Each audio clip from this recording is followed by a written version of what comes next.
Bum bum bum. Bum bum bum. Welcome to Kickstarter Radio. I'm your host Lipstickpaddy, and it's a nice evening here. I thought I'd sit down and have a nice chat. I don't really do these, but I thought it would be a nice reflection video here. Let's see. Now, I got someone asked me a question on Kickstarter in one of my videos saying, are you going to finish your collection anytime soon?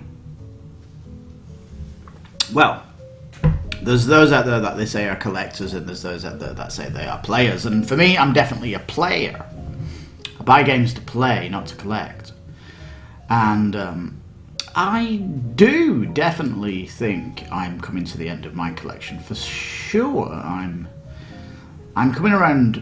I don't know how many titles I've got in total, but you know, when you get closer to 50, you can kind of calculate how many times you'll play those games. Assuming you're probably playing games to the age of 80, let's just say that.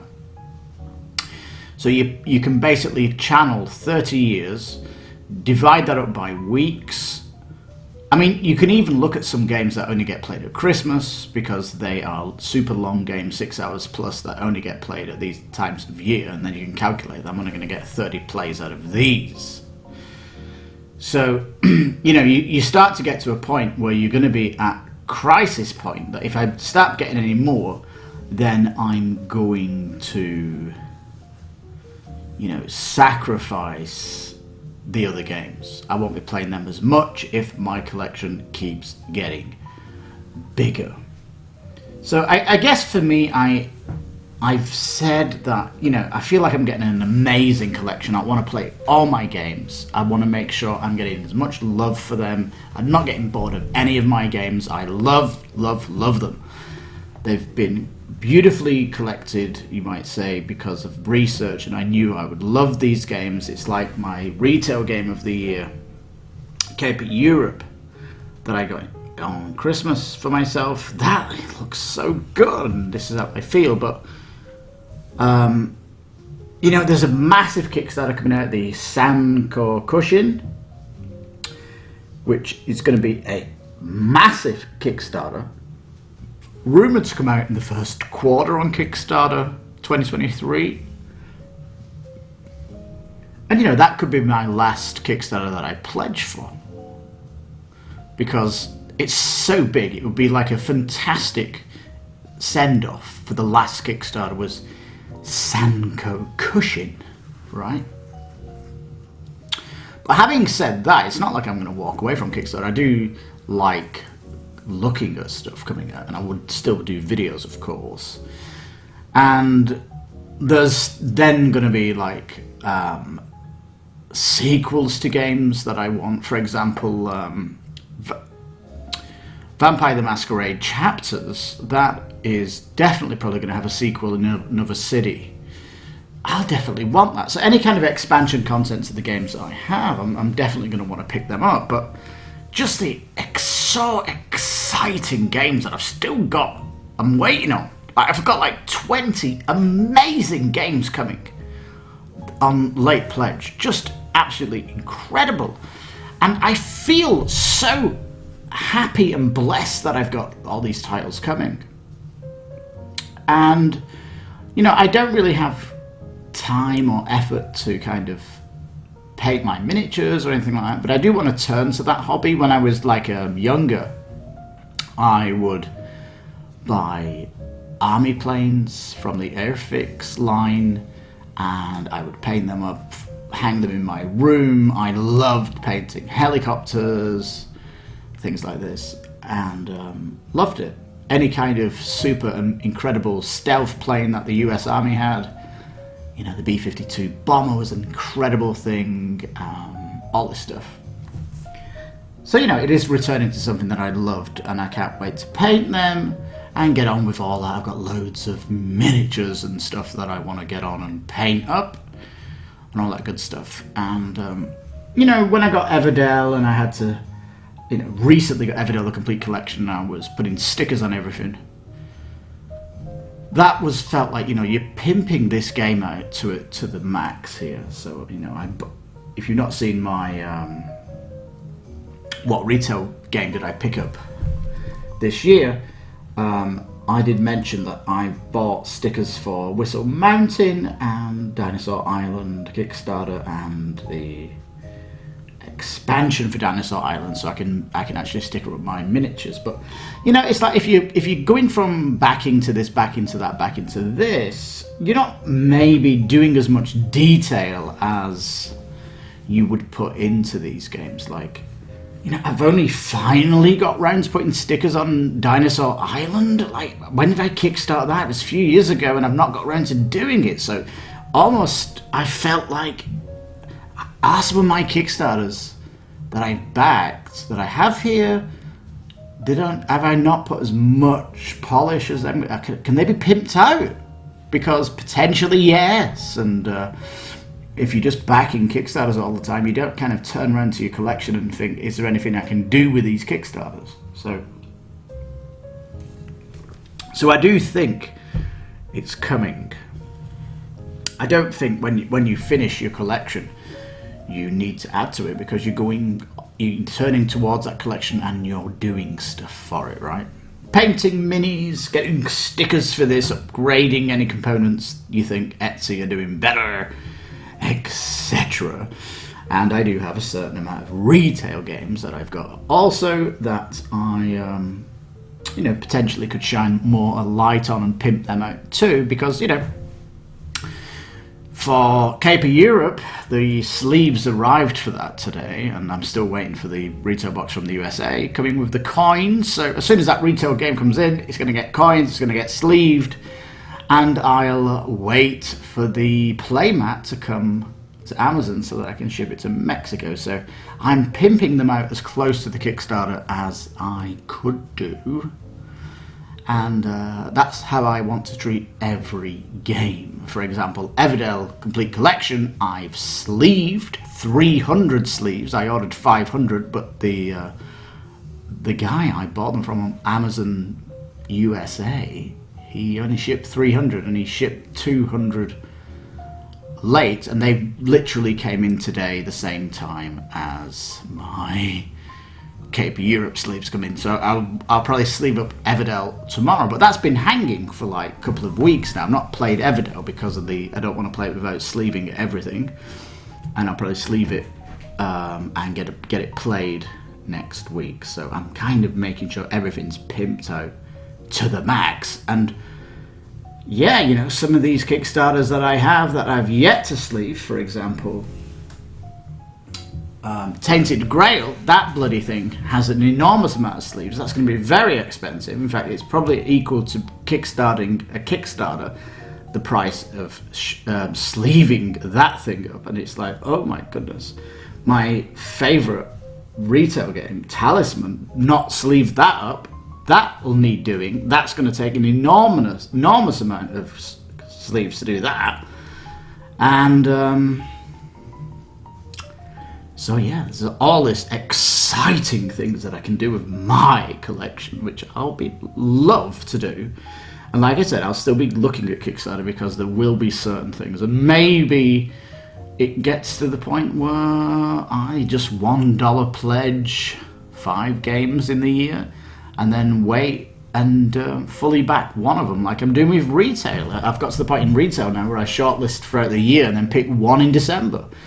Will that happen to Kickstarters? And so the input to my collection will be very minimal if that happens, but it'll still be like fantastic, you know. And sometimes in a retail space, in a retail year, you might get 2 games, right? So there might be just 2 incredible things on Kickstarter that you think you want, but it's certainly got to the point where I don't think I need another campaign game. Yeah,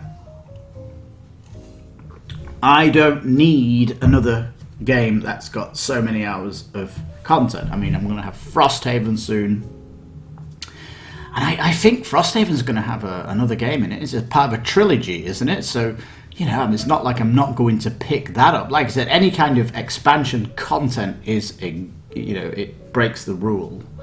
You have to kind of follow the designer on that IP, I feel so. And why wouldn't you? You know, you're loving Gloomhaven, you've got all the expansions, you know, getting Frosthaven. Don't you want a third box? I mean, so exciting. In fact, the miniature pledge, which is coming out in the new year on Backer Kit, that's going to have the Gloomhaven RPG. So look forward to that. I mean, this is going to extend content beyond what you've got as games, right? The Tanaris Adventures RPG. Wonderful. The, let me just check. The other RPG. My brain is bonkers. It is quite late at night I'm doing this. That game that I love so much. It got an award. Why? I don't know why, but if I go to my main channel, I've got to press shorts to see my awards. They're kind of sectioning it off, aren't they? It is late. Tidal Blades, there we go. Tidal Blades, yeah. Amazing game. That's my game of 2022 on Kickstarter. Can't wait for that. That's going to have an RPG. Amazing. I love it. I love it. So, there's potentially going to be RPGs that you're going to be playing, and a lot of these minis that you've got, you can potentially buy a role-playing book off the shelf and use your minis and potentially all the tiles you've got or whatever, and extend your game sessions just by using the stuff you've already got. So yeah, there's like so much replayability within the whole collection that I have that, you know, it's I definitely feel like there's so many fruits that I could be pulling from, and I'll only kind of want to do this if I stop my collection and have minimal things leaking through. And yeah, I think that's quite exciting. You know, I've got the whole going into painting, I've got the whole into pimping it out, sleeving everything that I have, making sure that it'll last the test of time, and all that stuff. I'm still waiting for IKEA here to actually send some shelves here, and to forget Calyx shelves, I'm going to have to get Billy shelves, aren't I? Because the Kickstarter boxes just aren't coming Calyx friendly. So, yeah, it's interesting how tastes are evolving and all that stuff. And I've definitely I'm coming to the stage where I'll have 52 incredible games, and if I play one of them a week, I'm going to be playing one of those games, say, 30 times before I pass away. Is that very sad to say? If you get to 80, if you're lucky, right? No, but I think when you come into your middle age, you kind of think these things through, and reasonable. You know, I'm going to play Whistle Mountain 30 more times. I'm going to play my favourite game, Fallen Land, 30 more times, or, you know, whatever it is. And when you calculate this, like I say, you put more games in your collection, it'll start thinning them out, and you'll end up spending less times with the games that you love so far. And I've been saying for a couple of years now that, you know, Kickstarter was in a golden age. I know it was a golden age because of my collection that I have, just some incredible games. And that is because a lot of people, their dream projects were, you know, they have been greenlit by Kickstarter. So we're getting a lot of people in the industry bringing the Magnus Opus to Kickstarter, and eventually that those dreams and dream Kickstarters are going to run out from people. And in fact, if you look at one of my awards that I did, it was a longer video because I didn't cover this, which is Kinfire Chronicles.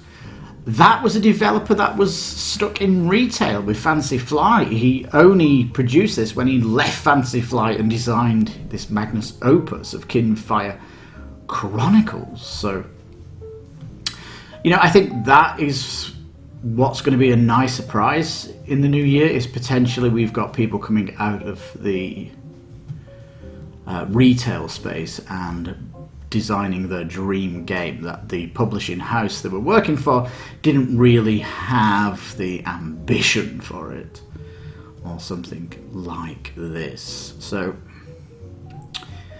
there it is. And if I look at the future, then that's kind of where I feel like I'm going. And I'm not 50 yet, peeps. I'm only 43. Just turned 43, by the way, just before Christmas. So, but you know, when I get 50, I do want to give myself a touring bike. I want a, what's it called? It's so late, my brain's not working. The Honda Goldwing, that's what I want. Maybe there'll be a Tesla touring bike by 50 in 7 years' time, we don't know. Or even Honda bring out an electric version of the Goldwing within 7 years. I'll take that, I guess, if the world's going to go electric and all that stuff.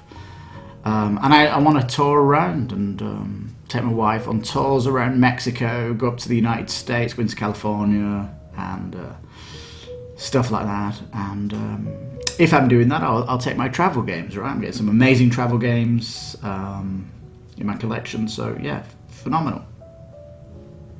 Love it.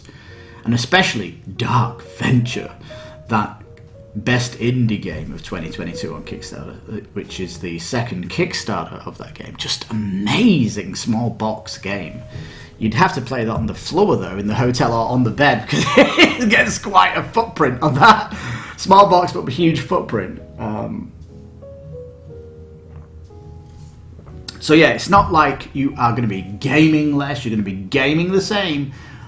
You're just going to be using your collection more, I think, and really getting into those games, committing into them, and really enjoying them every time you do it. And like I said, just loosening the tap so you're not backing stuff. You're just shortlisting them, $1 pledging, and then deciding maybe one a year. I don't think that's going to be too shabby. And I know that my son is going to inherit an amazing collection and all that good stuff. And I don't want my collection to be a tsunami of games that would just intimidate anybody to play. Yeah, I think it's a good. I think 52 is a good number, I guess, to stop one's collection or stop the tap of backing and buying retail games. I think that's a good one. I do get surprised by people going to Gen Con and spending $1,000 on a Gen Con haul. Like, they're buying 20, 25 games. It's like, oh my god. Like, and for me, people selling their games, it's like, oh my, you're selling a game? Did you not do any research in those games? You just bought them and you need to sell them. Like, you know, this is the kind of things that I don't get up to, is selling stuff. So yeah, peeps, I'd love to know your thoughts on this. You know, are you coming to a stage where you're just starting your collection, or are you, with me, feel like you're coming to the end of your collection? Do you have the rule that I have, that if an expansion to a game that you have comes out, it breaks the rule and you must be backing that one because you love it, you want to see what the developer is doing next, etc., and all that stuff. And yeah, you know, so is the golden age running out? Are we going to be getting less and less anyway? You know, if you're backing 10 games a year, maybe that's just going to get thinned out anyway due to the lack of decent stuff coming out, lack of creativity, lack of inspirational Kickstarters. And you've got to remember, the bigger your collection becomes, the harder it is for games to excite you, because you don't want another campaign game. You know, was Kinfire Chronicles the last campaign game? that I back. Certainly from a new IP. I'll take an expansion to any of the. I'll take the next Frosthaven sequel. Certainly. I've got Madara Act 2 and 3 coming 100%. I want to get the Tanaris RPG, and that extends the main campaign of Tanaris. So I'm definitely up for getting the expansions to the stuff I have, absolutely. But any more room for a new IP? Maybe not. There's loads of video game IPs coming in, which just shows you laziness in the board game world. I think the most exciting thing of my collection is I don't have any IPs from movies, books, or video games. It's all fresh board game IPs, and for me that's really exciting. In video games we celebrate new IPs in video games as like a risk that publishers is doing, and it's fantastic. We love it when it happens. It's very rare.